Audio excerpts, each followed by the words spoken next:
बंटने से कभी आप मजबूत नहीं होंगे, आप जुड़ने से मजबूत होंगे। आपको चाहिए आपका परिवार सुंदर होना चाहिए। और आपको जो बुरा लगता है, अगर आपको लगता है बुरा लगता है, तो आप एक चीज मुझे बताइए, बुरा क्या बाहर नहीं लगता आपको? आप क्या बाहर लोगों से बुराइयां नहीं लेते और देते, फिर भी बाद में आपके रिश्ते बन जाते हैं कि नहीं बन जाते? और एक घर में तो 4 बर्तन होते हैं, हर घर में बर्तन खटकते हैं, इसका मतलब ये थोड़ी नहीं है कि संबंध तोड़ लो। संबंधों को तोड़ना बहुत आसान है।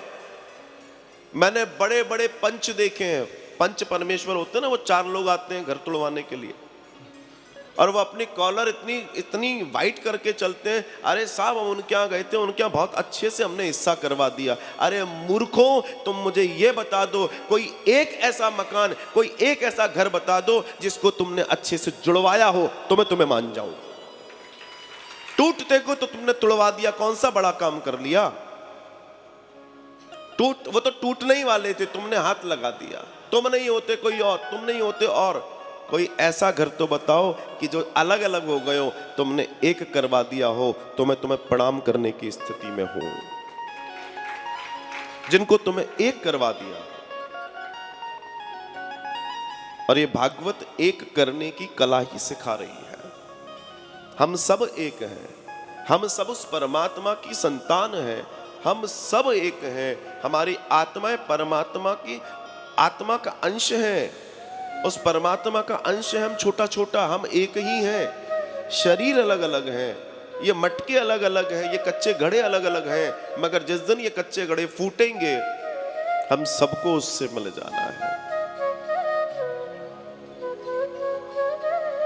स्त्रियों को मैंने जब ये विचार मानव मंदिर का आया, तो रोती हुई मैयाओं को, बिलखती हुई मैयाओं को, 4-4 दिन से भूखी मैयाओं को जब मैंने देखा, तो बड़ा आश्चर्य हुआ ये कि कई तो ऐसी हैं जिनकी अपनी कोठी और मकान हुआ करते थे, और उनको 5-5 साल घर से निकले हो गए, कोई ठौर नहीं है उनका, लेकिन आज भी वो ऐसे हाथ नहीं करती, इतनी शर्म है उनमें। कोई दे गया तो खा लिया, नहीं तो कोई बात नहीं, भूखे हो, व्रत कर रहे हैं। आप बताइए, क्या इन लोगों को सही ठिकाना नहीं मिलना चाहिए? आप हजारों मंदिर जाते हैं, उन मंदिरों में जाकर आप अपने देवता को पूजते हैं, मगर दुख की बात यह है कि इन मंदिरों को, जहां दुनिया का सबसे बड़ा दाता बैठा है, उसको तो हम पूछते हैं, पर बाहर कतार में इतने भिखारी बैठे हुए हैं। वो हमारी मानवीय व्यवस्था पर एक प्रश्न चिन्ह है कि भिखारी क्यों बैठे हैं। उनका बैठना हमारे लिए प्रश्न चिन्ह है। एक तरफ तो हम क्विंटलों दूध बहा दे रहे हैं अभिषेक में, और बाहर कोई बैठा है जिसको अगर 1 गिलास मिल जाए तो उसको आनंद मिल जाएगा। मैं ये नहीं कहता कि आप अपनी पूजा, अपनी अर्चना, अपने अभिषेकों में कोई कमी करें, बिल्कुल नहीं करना चाहिए। हमारा धर्म है, हमारा हर एक पूजा पद्धति बड़ी वैज्ञानिक है, मैं बिल्कुल विरोध नहीं करता, लेकिन अनुरोध करता हूं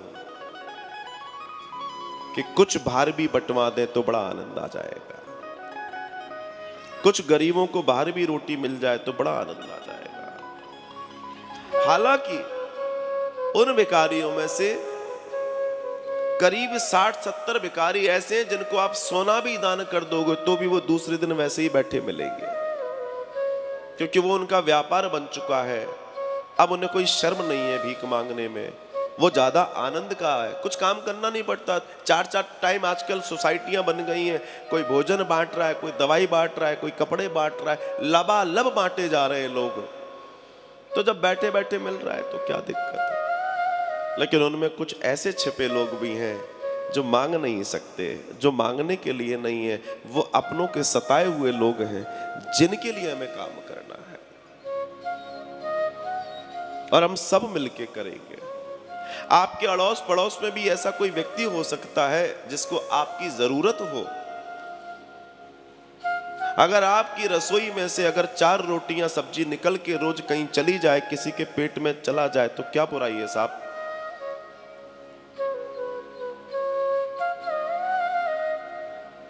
मगर हमारे किचन में से ताजी 4 रोटी और सब्जी नहीं निकलती है, भले ही बासी 8 रोटी और सब्जी फिक जरूर जाती है।